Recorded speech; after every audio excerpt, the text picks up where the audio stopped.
Bienvenidos un día más a misderechos.club, el podcast en el que hablamos sobre los derechos que tienen las personas enfermas o lesionadas, presentado por mí, que soy Jorge Campmany, abogado.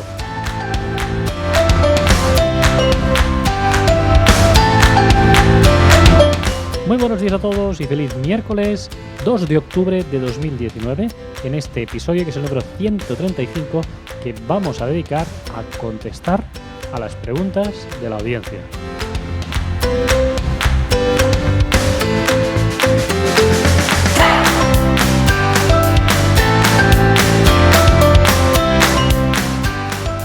¿Qué tal? ¿Cómo estáis todos? Muy buenos días, espero y deseo que tengáis un feliz miércoles 2 de octubre, como ya decíamos. Empezamos este mes de octubre, ya lo hicimos ayer con una entrevista y hoy seguimos con un episodio especial, como siempre, dedicado a contestar a las preguntas de la audiencia. Ya sabéis que esta nueva temporada os pedimos que nos sigáis a través de la plataforma de iVoox. Es muy sencillo cómo lo podéis hacer. Si entráis en misderechos.club y vais a cada episodio, veréis un enlace que va a iVoox. O a iVoox, a esta plataforma en la que tenemos alojado nuestro podcast. Lo que queremos es llegar a la primera posición en el ranking de salud. Por lo tanto, si entráis ahí y nos dais esa suscripción, nos seguís ahí, pues nos ayudaréis a ir incrementando esta comunidad y que cada vez nos escuchen más personas. Ya tenemos 635 suscriptores y os recuerdo que además de escucharnos a través de nuestra página web, misderechos.club, también nos podéis escuchar por esta plataforma, por iVoox, en la plataforma de iTunes, en los podcasts de iTunes también, en Spotify, y que podéis, además de escuchar este podcast, lo podéis ver en vídeo en el canal de YouTube, en misderechos.club, donde ya tenemos más de 500 suscriptores en ese canal de YouTube. Y dicho todo esto, si os parece, pues vamos a empezar con el episodio de hoy, que vamos a dedicar, como os decía, a contestar a las preguntas de la audiencia, que tenemos pues algunas que son bastante interesantes de las que nos habéis formulado. Os recuerdo que si queréis formular preguntas lo podéis hacer a través de nuestra página web, misderechos.club, en los comentarios de cada episodio, y que también si os suscribís a misderechos.club, que es totalmente gratuito, entráis en la página web misderechos.club, ahí podéis poner vuestro nombre y vuestro correo electrónico y iréis recibiendo cada semana un único correo en el que se os va a pedir, si tenéis alguna pregunta, pues sobre los episodios que vamos a presentar. Preguntas a doctores, episodios divulgativos, episodios como este de Contestamos a Preguntas. Así que ya sabéis, si queréis participar de forma activa en este podcast, pues suscribiros a misderechos.club, que es totalmente gratuita. Y si os parece, ahora ya empezamos con esa música introductoria que nos da entrada a contestar a las preguntas de la audiencia.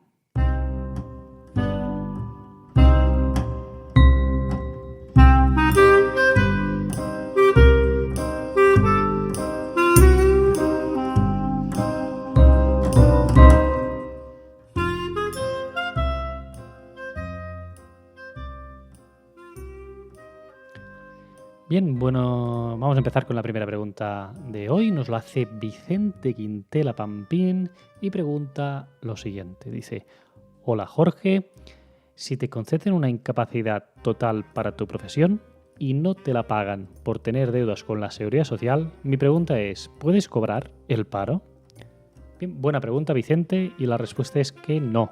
Si te denegan la incapacidad permanente por el hecho de no tener deudas, pues en ese caso no es que te la hayan denegado, sino que te la han reconocido, pero que está en suspense para el pago efectivo de la pensión hasta que se paguen esas deudas.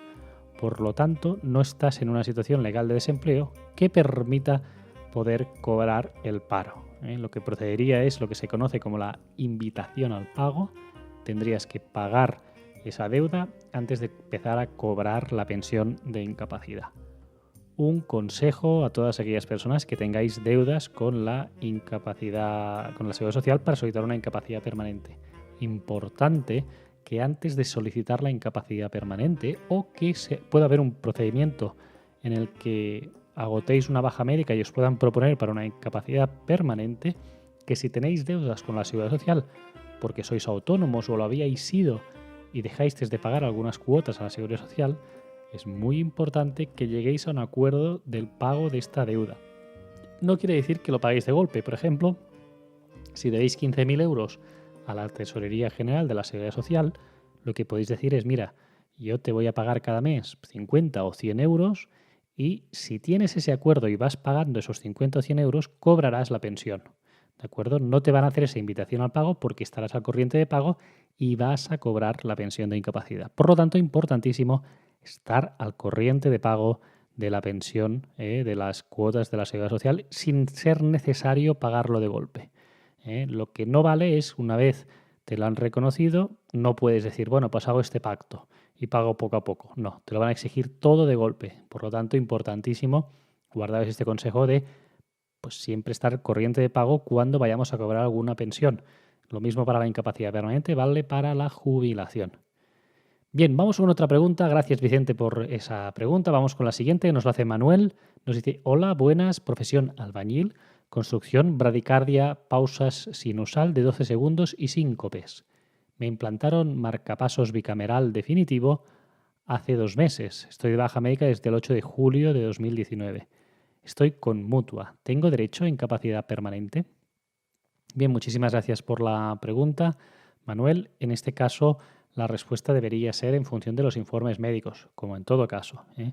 Te han implantado pues ese marcapasos y en ese sentido tenemos que ver si este marcapasos evita totalmente que tengas esta bradicardia que te tienes, pues en esos casos, si funciona normalmente, pues lo habitual será que no tengas limitación ya y que con esto pues funciones bien. Entonces se tendrá que ir a ver el informe del cardiólogo. A lo mejor, aunque tengas ese marcapasos y funcione correctamente, no puedes realizar tareas que requieren esfuerzo físico. Y por lo tanto, pues teniendo la profesión de albañil o construcción, quizá te la descartan, ¿no? Y te dicen que no porque puedas tener pues algún riesgo de pues, sufrir de nuevo bradicardias pese a tener esos marcapasos y que pues, se desaconseje. Entonces yo lo que te diría es ver el informe del cardiólogo, informar al cardiólogo que tu profesión es esta y que haga constar ahí pues qué limitaciones funcionales tienes después de esa intervención quirúrgica en la que te han puesto el marcapasos. Sin duda no es la mejor profesión que podrías hacer, ya es una recomendación tanto pues a nivel personal como a nivel pues de salud. Si puedes hacer profesiones que no requieran de esfuerzo físico, mucho mejor que si pues haces profesiones que requieran de esfuerzo físico. Pero insisto que eso va a depender bastante, en tu caso, pues de cómo tengas esa limitación derivada de la intervención quirúrgica. Muchas gracias por la pregunta, Manuel, y vamos con la siguiente que nos la hace Francis, que nos pregunta lo siguiente. Hola, por si alguien puede orientarme después de 11 meses de baja, por coger un barril de 50 litros, de 50 kilos, me dio un pinchazo en la espalda que me dejó fatal. Y tras 2 impugnaciones, porque tenía una hernia y unas protusiones en la L4 y en la L5-S1, a la tercera el INS me dio el alta por mejoría, me despidieron y liquidaron en la empresa. Como seguía fatal, eché el desempleo y empecé a ver médicos privados. Hoy tengo en las vértebras L2 hernias, 2 hernias, 2 protusiones y un disco a medias. 3 protusiones en las dorsales y 2 en las cervicales. No digo nada de dolores desde el cuello hasta los dedos del pie. Y el médico privado dice que estoy en un punto que medicinas e infiltraciones con nada mejoro que si me operan me tienen que fijar todas las lumbares y que las otras protusiones pueden dar problemas y que él no se operaría. Quisiera saber si con ese informe y resonancias podría solicitar la incapacidad o tengo que estar operado a la fuerza cuando dicen que es malo a la larga para que me la concedan y si la solicito yo en el INS o un abogado e informe pericial. Por favor, alguien que me guíe en los pasos. Era repartidor de bebidas. Tengo 46 años y algo más de 19 años cotizados. Estoy cobrando la ayuda de 430 euros. Muchas gracias. Muchas gracias, Francis, por la pregunta y la respuesta es la siguiente. No es necesario que te intervengan quirúrgicamente para que te tengan que reconocer una incapacidad. Es decir, no es un requisito. Si te pone el médico que te tienen que intervenir de la espalda con una artrodesis lumbar, que quiere decir que te fijan toda la columna lumbar, eso no quiere decir que sea obligatorio que te operen para que te den esa incapacidad permanente. En la mayoría de los casos en los que el doctor ya diga que serías tributario de una prótesis, de esta artrodesis lumbar, pero que lo desaconseja por la edad, porque eres muy joven, 46 años, y por otro lado porque tienes pues hernias y protusiones discales a nivel dorsales y de cervicales, pues en esos casos suele servir también el informe del médico que diga que tendrían que ponerte una artrodesis lumbar, pero lo descartan. Entonces no es necesario que te lo haga, un informe, o sea, que te operen básicamente. El informe sí que es muy importante del traumatólogo cirujano que descarte esta intervención. Si puede ser público, mucho mejor que si es privado. Y por otro lado, también en cuanto a si es necesario tener un abogado o no, no es obligatorio el abogado para esta fase de solicitud y de reclamación de una incapacidad, pero yo sí que te lo recomiendo, porque el abogado te va a guiar bien en la documentación que tienes que presentar, en cómo orientarlo y en cómo presentarlo. Ahora bien, insisto que puedes hacerlo por tu riesgo y cuenta, sin ningún problema. En cuanto al informe pericial, el informe pericial no es necesario en esta fase inicial. Vale un dinero y entonces este perito es mejor llevarlo para juicio, no llevarlo ahora porque precisamente el pasar el tribunal médico, la función del médico evaluador es la de perito por parte de la Seguridad Social, un perito imparcial que dice, pues en ese caso, si te le tienen que conceder o no. Por lo tanto, el perito judicial tuyo, el informe pericial, se tiene que llevar a juicio, no en un momento inicial en la que ya puedas enseñar tus cartas y que ya lo vean todo, sino que ese informe te lo guardas y lo llevas a juicio, porque si no es en el primer momento no lo van a tener en cuenta y ya lo van a ver y te lo van a poder discutir y tachar el día del juicio. Por lo tanto, la recomendación sería, puedes ir con abogado, depende de lo que te interese, y yo te lo recomiendo. Y por el otro lado, el informe pericial te lo puedes ahorrar hasta la fase judicial. Sí que es importantísimo los informes del traumatólogo, del cirujano que te descarta la intervención quirúrgica, y lo más probable en casos como el tuyo es que te reconozcan una incapacidad permanente total para tu profesión habitual, habida cuenta que requiere esfuerzo físico y coger kilos y demás. También te recomendaría en tu caso que si tienes radiculopatía, es decir, si tienes el nervio pinceado, te hagas una prueba que se llama electromiograma. Con este electromiograma pues puedes tener el resultado de si existe radiculopatía o no. Es una prueba que sirve para ver si el nervio está pinzado y también te puede ayudar en caso de que esté pinzado al reconocimiento de una incapacidad permanente. Muchas gracias por la pregunta, Francis, y vamos a ir con la última pregunta de hoy que nos la hace Ana María. Ana María nos dice lo siguiente: con 19 años cotizados y 7.267 días, una persona de 58 años de edad y que cesó en su último trabajo de soldador en octubre de 2017, trabajando antes en el régimen agrario como titular de explotación ganadera sin trabajadores a su cargo hasta el 1998, y después en la de construcción de albañil y de peón maderero en un aserradero, y que actualmente se encuentra en situación de no alta y tiene espondiloartrosis degenerativa L5S1, espondilitis anquilosante, espondilosis, lumbalgia crónica con dolores agudos de intensidad moderada que no ceden con el tratamiento médico, artrodesis en bazo, codo y mano derecho, de la cual quedó muy mal y no puede levantar bien el brazo y codo. Parece también síndrome del túnel carpiano, limitación a la bipedestación, dolor al caminar, talón y pie derecho, y estuvo en situación de incapacidad temporal 3 meses, cuando tuvo un accidente en el aserradero y cobró una indemnización a tanto alzado, volviendo a reincorporarse de nuevo en su trabajo. Cobró prestación contributiva por desempleo 2 años, del 31 de octubre al 31 de octubre de 2007 a 2009, y el 26 de julio pasó Tribunal Médico el EBI y está a la espera de resolución. A día de hoy, 2 meses después de que el Tribunal Médico no ha recibido ningún tipo de resolución, por lo que cree que ya deniegan su incapacidad permanente absoluta. ¿Es viable su caso?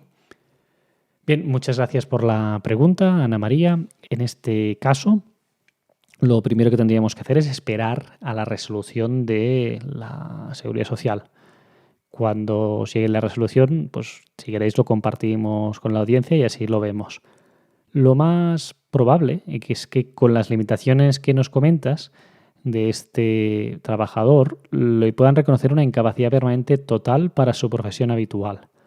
Una incapacidad absoluta es muy difícil porque la mayoría de patologías que nos hablas son de extremidades inferiores de las piernas, con esas espondilosis, espondiloartrosis del área 5S1, lumbalgia. Sí que es cierto que hay una artrodesis de brazo, codo y mano derecho, que en el caso de ser la dominante, pues daría lugar a una incapacidad permanente total y que no puede estar mucho rato de pie, ni caminar mucho, ni coger pesos, etcétera. Entonces, en ese caso, sí que es cierto que lo más probable es que le puedan reconocer una incapacidad permanente total. La absoluta, ¿por qué motivo se la podrían dar? Pues se puede reconocer una absoluta por la espondilitis anquilosante. En ese caso, le pueden reconocer una absoluta si tiene una claudicación a la marcha a distancias cortas y los brotes de esta enfermedad, de esta espondilitis, son muy frecuentes. En esos casos podría ser una absoluta, pero es muy difícil, realmente es prácticamente imposible obtener una absoluta con ese cuadro. Para una profesión habitual que requiera esfuerzo, como la que estaba del régimen agrario o la última que nos comentabas de construcción de albañil y de peón maderero, en estos casos, en todas, tenemos claro que sí que le deberían reconocer una incapacidad permanente total para la profesión habitual. Importante también tener en cuenta lo siguiente. Nos dices que no trabaja, que cesó su trabajo en octubre de 2017. Desconozco si estuvo cobrando el paro o no durante esos 2 años, pero sí que es importante tener en cuenta que debe de estar, en este caso, como inscrito como demandante de empleo. Desde octubre de 2017 es importante que esté cobrando el paro, o en todo caso, si lo ha dejado de cobrar, que no haya dejado nunca de estar inscrito como demandante de empleo. Porque si está inscrito como demandante de empleo, en ese caso tiene pues, la posibilidad de solicitar la incapacidad permanente. Si cobró prestación del paro y luego ya dejó de sellar el paro, ahí pierde la posibilidad de solicitar una incapacidad permanente total porque está en situación de no alta y por lo tanto no puede solicitar esa incapacidad permanente. Por eso es un requisito muy importante en este caso. Bien, y hasta aquí las preguntas de la audiencia. Muchísimas gracias a todos por vuestro interés. Ya sabéis que esta semana recibiréis un correo, aquellos que estáis suscritos a misderechos.club. Os recuerdo que para inscribiros es muy sencillo, es totalmente gratuito y tenéis que entrar en la página web en misderechos.club. En un cajetín de suscripción ponéis vuestro nombre, vuestro correo electrónico y recibiréis pues, los próximos episodios que vamos a hacer en misderechos.club. En concreto, la semana que viene vamos a entrevistar a una doctora para hablar sobre el síndrome de Meniere. Por lo tanto, ya nos podéis preguntar sobre este síndrome de Meniere por esta afectación vestibular importante. Y el episodio divulgativo que voy a hacer el miércoles que viene será sobre el aneurisma cerebral. Por lo tanto, si tenéis preguntas por esto también, suscribiros y si ya estáis suscritos, estad atento al correo porque recibiréis ese correo preguntándoos por las preguntas que queráis formular tanto a la doctora como en su caso a mí por ese episodio divulgativo. Os recuerdo, síndrome de Meniere y aneurisma cerebral. Muchísimas gracias a todos y nos escuchamos y nos vemos la próxima semana en misderechos.club.